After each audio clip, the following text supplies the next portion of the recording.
Duckula.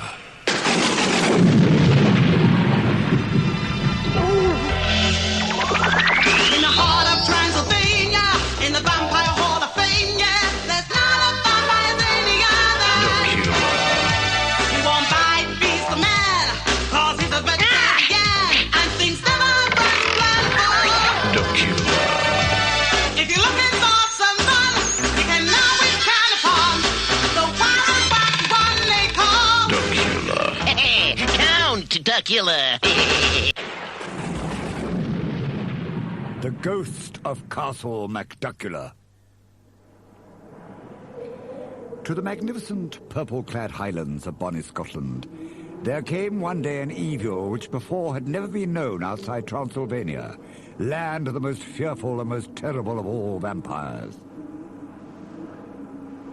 It all began on a lonely mountain road, a voice coming out of the mists. What a place to get a flat tire. Groaned Count Duckula, standing back from his trailer impatiently. You gonna be much longer, Igor? Sir, I am doing my best, Igor replied huffily. Mending cars, he considered, was not a suitable occupation for the manservant to the latest in a long line of vampire ducks. These tools leave a lot to be desired. Well, it's lucky we had Nanny to use as a jack. You all right, Nanny? Fine, Master Duckula. Replied Nanny from underneath the trailer. But who's this Jack you keep talking about? Count Duckula and Igor pretended they hadn't heard.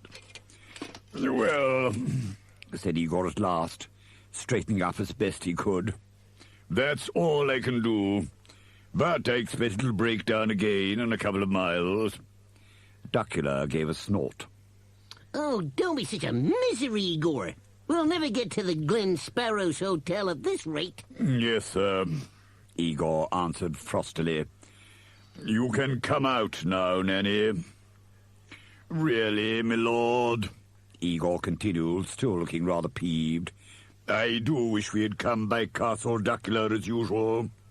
The castle's due for service, Igor. Duckula reminded him. Besides, all my monster-detecting gear is built into this trailer. Oh, dear. Broke in Nanny in a quavering tone. I'll never get supper ready with all this junk around, Master Duckula. Junk? Echoed Duckula, most indignant. Junk? Nanny, that's my monster monitoring equipment, in order that I, Count Duckula of Transylvania, can prove the existence of the Loch Ness Monster. Really, sir? Scoffed Igor from behind the wheel. How a vampire duck of your breeding can believe in that story? Just keep your eye on the road, Igor. Ordered Duckula, taking out an impressive-looking brochure. Wow, I can't wait to get to this Glen Sparrows Hotel. 4 poster beds, a jacuzzi, putting green. See that you polish my golf clubs, Igor. Very good, my lord, Igor replied, a secret smile fleeting across his gloomy face. What, he wondered, would Count Duckula say if he knew that he, Igor, was taking him not to Glen Sparrows Hotel, but to Castle McDuckula, home of his vampire relative, Rory McDuckula, the scourge of the Glens. Are you sure this is the Glen Sparrows Hotel, Igor? McDuckula inquired sometime later. It doesn't look anything like the brochure. Well, sir, Igor responded, you know what these travel firms are like. Pondered Duckula, looking up at the towers of Castle McDuckula. He did not seem entirely convinced. All right, then. Nanny can stable the werewolf. I shall bring your bags in, my lord, said Igor, turning to unpack the luggage. Would you like... Hold on! Barked a deafening voice, and a fearsome figure in a kilt and a tam o' shanter emerged from the castle. Hurry, you free! Count Duckula at once turned to Igor, pointing an accusing finger. I knew you'd taken the wrong turning, Igor. We're in Siberia. That, my lord, is a Scots accent. And I think you will find, sir, that he merely wishes to know where we are from. Aye! Barked the man. Hurry, you free! Igor decided it was time for some formal introductions, so he stepped forward most politely and made a bow. This is Count Duckula of Transylvania, he said with deep respect. And I am his manservant, Igor, And are you the hotel manager? asked Duckula. Bickering brattle. Came the snorted reply. Lung me your socky horse street. Yes. Replied Count Duckula. Well, if you don't mind, I'll just call you Jock. I wonder if I might have a word with you, Igor put in hastily, taking the stranger aside before he had time to protest. The two men spoke in a series of whispers, so Count Duckula couldn't actually hear what they said, apart, that is, from a few words such as Duckula, nephews, son, Glen Sparrow's Hotel, pretend, manager. And none of that made much sense to him. It seemed to make the hotel manager laugh, though. A fearfully refined good day to your lordship. He greeted Count Duckula. Terribly honoured that you've come to stay at our humble wee hotel. Great Scott! Burst out Duckula, then felt himself going red. Oh, sorry, Igor. I understood almost every word just then. You'll soon get the hang of it, sir. The manager assured him. Allow me to show you to your rooms. Bring the bags, will you, Nanny? Duckula yelled outside. Right you are, Master Duckula. Came the reply, closely followed by a series of loud creaks, and then the splintering of wood. No, Nanny! Groaned Duckula. Take them out of the trailer first. Oops, Nanny giggled. silly old me. There seemed to be a few more problems in store as soon as Duckula set eyes on the bedroom. I thought there was supposed to be a four-poster. He declared, looking all around. Aye, Nodded the manager. this is one of our famous four-poster bedrooms. But Spluttered Duckula. the bed's not a four-poster. But the bedroom is, sir. Look, a poster on each wall. Count Duckula tapped a webbed foot with increasing impatience. And what about the whirlpool bath, the jacuzzi?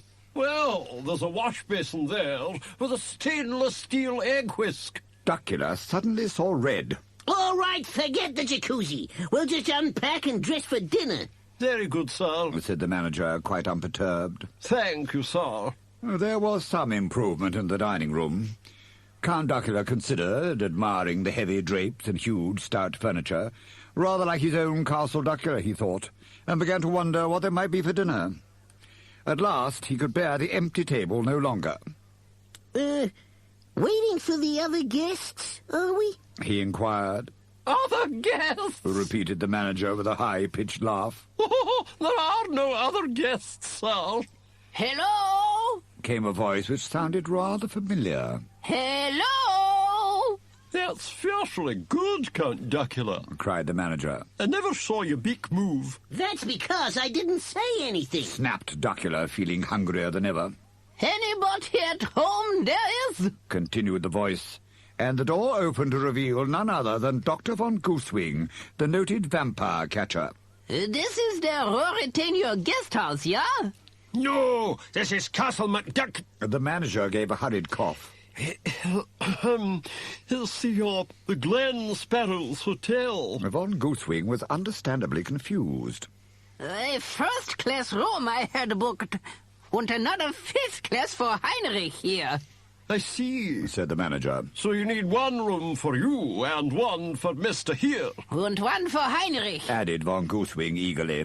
3 rooms. Queried the manager. 9! Roared Von Goosewing. 9 rooms. 2 rooms! So who's sharing? Who's caring? Demanded Goosewing, and Duckula raised his eyes in despair. Whenever bumbling old Goosewing came in, chaos usually followed. But this time something else followed too. Or was it someone? Anyway, it was a funny sort of see-through grey colour, and was wearing an Elizabethan ruff.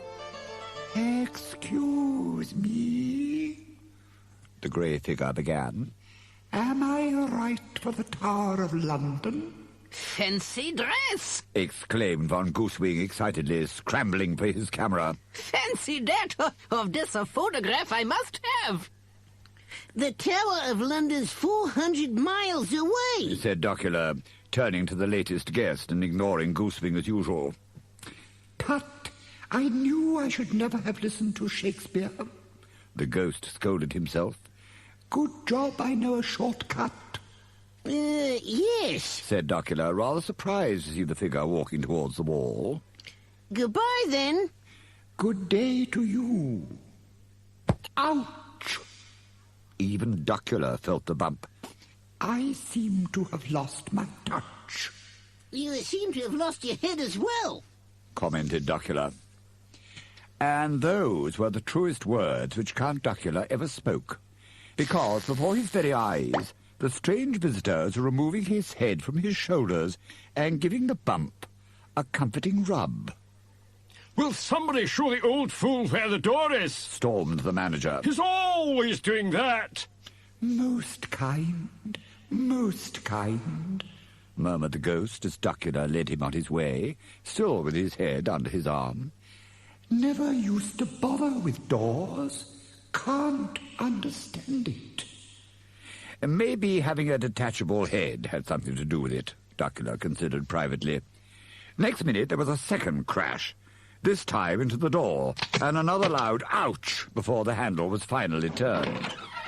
Oh dear, the ghost trembled. Whatever will Cromwell think? Hamburgers und Frankfurters. Von Goosewing burst out, holding up his camera. Something funny here is going on. Well, Duckula hesitated, his wide eyes still on the door. not very funny. On der picture, nothing's out is coming. Goosewing went on, frantically waving the blank photograph under Duckula's nose. Because he a vampire was, yeah? Well, no, it's because... Duckula was sure Goosewing must have left the lens cap on. But Von Goosewing was in no mood to listen to anyone. I show you another picture of mine host I am taking. Oh, great. Cried the manager, looking pleased for once. I'd love a wee footy of myself. Und here it comes. Exclaimed Goosewing. Out of mine camera and... Blank it is! You are a vampire too! Oh, well. Replied the manager. Everybody knows that. Don't humour him. Pleaded Duckula, still not guessing that the manager was really his dreaded vampire relative Rory McDuckula. He's serious. Yeah, und now you will perish! Yelled Von Goosewing. Heinrich, He called out. bring the vampire blaster quick! In the heart of Transylvania, in the Vampire Hall of Fame, yeah, there's not a vampire than the other.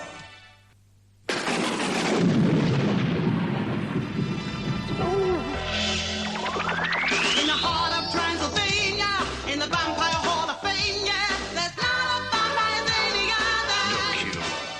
Heinrich, Goosewing yelled again. why is he never around when I want him? Now you stay where you are, you villain! Oh, hi. Answered back Duckula. I'm willing. Condemned from his own beak! Screeched Von Goosewing, now in a real frenzy. Heinrich! Heinrich! I like that wee fellow. Said McDuckula, as Goosewing's cries faded into the distance. He's the only one who's ever believed I'm a vampire. Duckula wasn't sure whether it was meant to be a joke or not, so he decided to forget it and enjoy himself on the golf course instead. Well done, my lord, cried Igor, applauding Duckula's very first shot. Right on the green. Yoo-hoo! Came Nanny's usual cry. Master Duckula, your ball nearly went down a hole. Lucky I seen that little danger flag. Nanny prattled on, handing over the ball. I just managed to save it. Drop it, Nanny, warned Igor. Drop it? Well, if you say so, Mr. Igor. Igor became the second one with a bump on his head that morning. Nanny! Duckula felt he could bear it no longer. All right, I'll play the shot from here. Give me an iron, Nanny. There was only one sort of iron which Nanny had actually heard of, so off she bustled to the Castle McDuckula laundry room. Duckula was still holding out his hand by the time she got back. And about time, too. He began. Too bad the iron was still hot,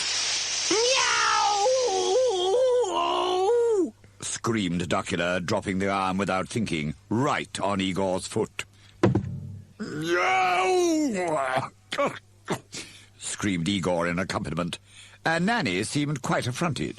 Oh, She said. we are in a mood today. Nanny, Duckula yelled, almost seeing blood red. you silly old hen. Oh, Nanny gasped indignantly. you won't play at all if you carry on like this. And, to prove her point, she snatched the golf club away, Nanny, snarled Duckula between gritted beak. give me the club. Not until you say you're sorry. Allow me, sir, broke in Igor. Nanny, the club. Let me have it. Are you sure, Mr. Igor? Yes, Nanny, Igor responded soberly. I am sure. I'm not going to look. Count Duckula told himself, turning away hurriedly with his hands over his ears. I'm not going to look. There was a swish of the golf club, then a dull thud, and Igor lay groaning on the ground, suffering with the most terrible headache. Nanny was very surprised. Look at Mr. Igor. She said shakily, holding tight to Count Duckula's golf club with one podgy hand. He's dropped off. Duckula let out a weary sigh. Come on, Nanny. Better get him up the wooden hill to Bedfordshire. If Count Duckula had been a true vampire like Rory McDuckula, then perhaps he would have noticed the deadly smell of garlic drifting towards them from the direction of Von Goosewing's bedroom. So, Goosewing was muttering to himself, putting the finishing touches to a very strange combination of deer's antlers and a set of bagpipes. now I have made ein vampire blaster. Just fill the bag of the pipes mit garlic juice und fire. He punched hard into the bag. Nothing happened, Nothings. he murmured, squinting hard down one of the pipes to see if there was some sort of blockage. And, sure enough, there was. As Von Goosewing discovered when the bagpipes gave a deep, mournful, jerky sort of wail, and a whole bag of garlic fumes blasted him in the face. So, Cried Goosewing, delighted to find that his vampire catcher actually worked. good job I'm no vampire, or quite giddy it might have made me. Now, the vicious vampire is... But even as he spoke, the floor seemed to be spinning beneath his flapping, clumsy feet, and he fell to the ground with a sickening thud. Poor old Goosewing. As for Igor, he was hardly doing much better.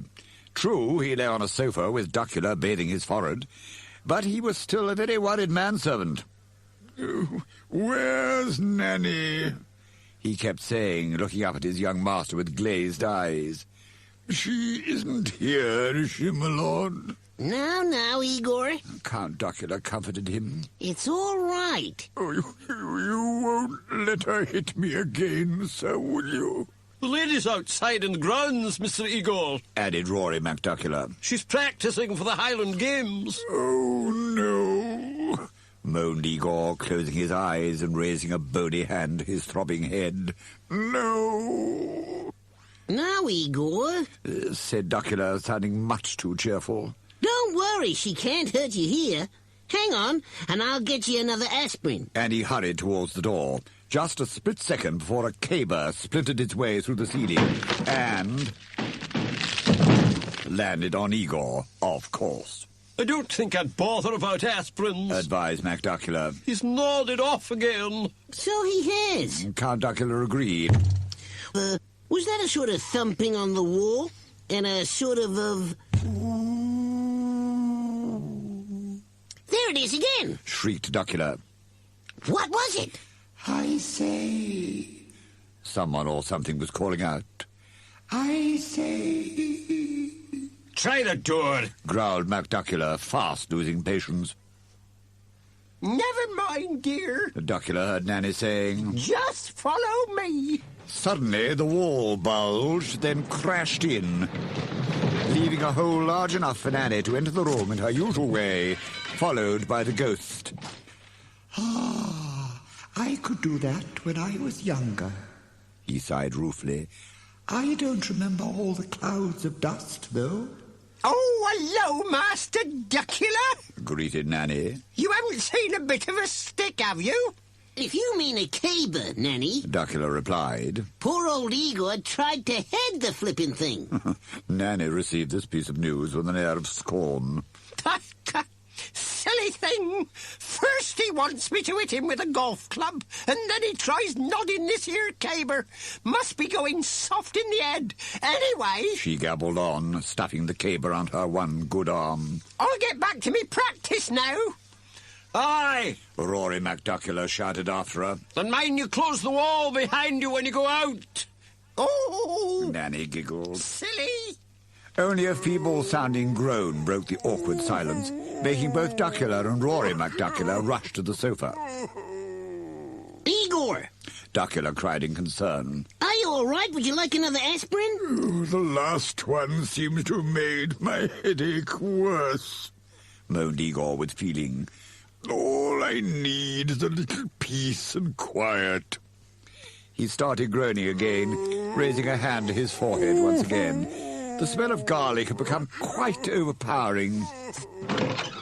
So! Roared Von Goosewing, bursting into the room with his vampire blaster and aiming it straight at Rory McDuckula. Your reign of terror is at an end!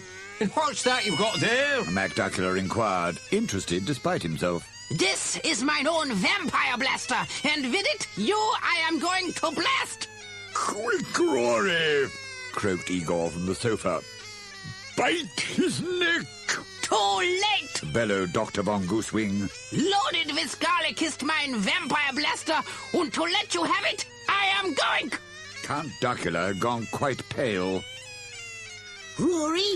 Vampire? This can't be the Glen Sparrows Hotel, Igor. Come on, let's get out of here.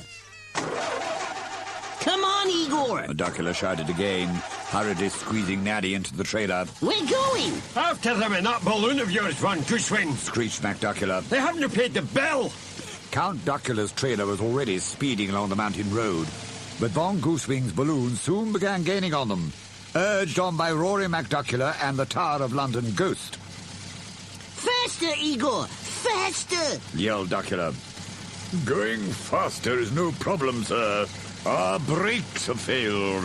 They're getting away. Roared Rory McDuckula, eyes bulging at the sight of Duckula's trailer careering downhill. Descend! Descend! By now, Duckula was near to panic. Look, Igor! He shouted, There's a lake at the bottom of this hill! Loch Ness, sir, declared Igor with a brief glance at his guidebook. You were anxious to visit it, I believe. Yes, but not drown in it! Screamed Duckula in terror. Igor, do something! Goosewing's still on our tail! And so he was, heading straight onto a jagged finger of rock which tore into the balloon. Away it tossed and twirled in a hiss of hot air, losing height at an alarming rate as it darted down towards the water. With a loud splash, Duckula's trailer plunged into the cold waters of Loch Ness. Only seconds before Von Goosewing's deflated balloon. It was something of a shock when they found themselves coming up for air together. Rory McDuckula was the first to speak, glaring at Duckula. You owe me £4.50. And you, McDuckula, Goosewing joined in. owe me £4 for hire of balloon. What about my equipment? Wailed Duckula. Suppose we've got another puncture. Croaked Nanny, remembering about being a carjack. Nanny, Igor broke in. Do go and make us some tea. None of them heard other voices in the cold, thin mist. Voices which came from strange-looking heads on long necks rising slowly out of the water. Look! Cried the Loch Ness monster. A vampire duck! His brother gave a monsterish sort of rumbling chuckle. Simply your imagination, he said.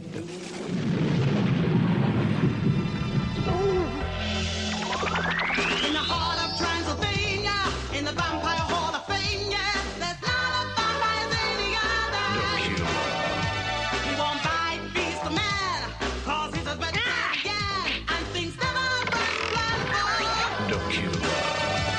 If you're looking for some fun, you can always count upon the wild one they call Count Duckula!